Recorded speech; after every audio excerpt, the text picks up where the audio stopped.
Hey guys, awesome and welcome back to Feed the Beast. Today we're going to be doing some tutorials. Well, a tutorial for this episode. I'm going to be recording a few. So, I have showed you in my Let's Play about these coconuts and stuff, and but that's not what this is about. These are about the tanks, the iron tanks from Railcraft. So, what these do is instead of tank, the Buildcraft tank, which stores 16 buckets of block.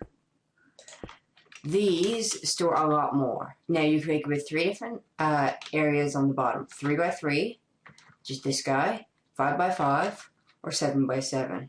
Now the height can go all the way up to 7, which is what this guy is, I think. Yep, that guy's max height. This is the biggest shape I can make. Now the amount that can be stored in each. So you just pump it through these valves. I'll explain all 3 in a minute. So this one is storing 176,000 something. I don't know what their ratio for whatever the amount. Either way, this guy would store, I think it's 2 million, and this guy is 5,488,000, which is like that's about 5,000 buckets. Yeah, that sounds about right. Which is a lot of buckets. So I'm gonna explain how these work and stuff now. So first, to make the iron tank well, all 3 of these need one thing in common, and that's the iron plate. The iron plate is made by going in a rolling machine and making putting basically the old iron block recipe in, and you'll get 8 iron plates. Now, to get this, 4 of them will get you 4 of these. To get the gauge, which is just the glass, basically, you don't need any. You can use glass panes in you make TNT pretty much. And the glass panes is the gunpowder, and the plates is the sand. And the valve is a lever, iron bars, a lever in the center, iron bars in the corners, and the rest of it is iron plates. And you get 4 for each of these recipes. Alright, so how they work, you might wonder, are these in like a certain way? No. Now, the reason why all of these are pumping into the valve, is because it will only take and, it will only receive or give out liquid through this. This could store any sort of liquid, lava, biofuel, water, anything like that.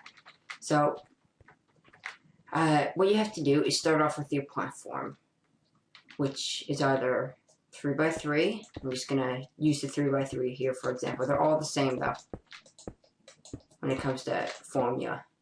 Alright, so you have your 3x3. That one's up to 4, so you pillar that up to 4. So it has to be at least this tall, 4 blocks, and the maximum is 7.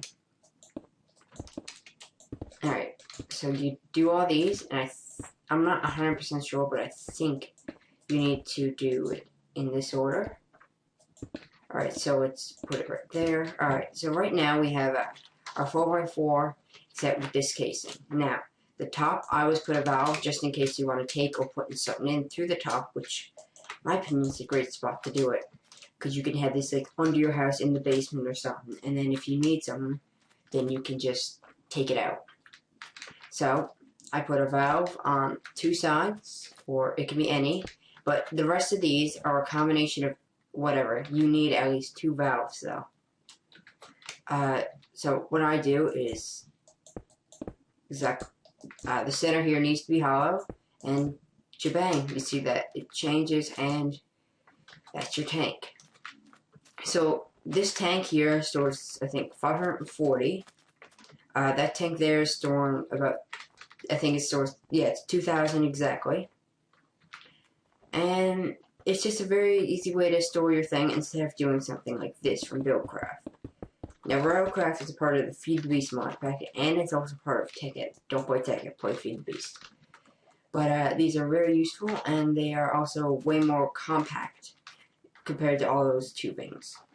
So, it might be a bit expensive to get something. I think this guy here is like 45 iron. Yeah, and you get, yeah, that's about right. But either way, thanks for watching, and I'll see you guys next time.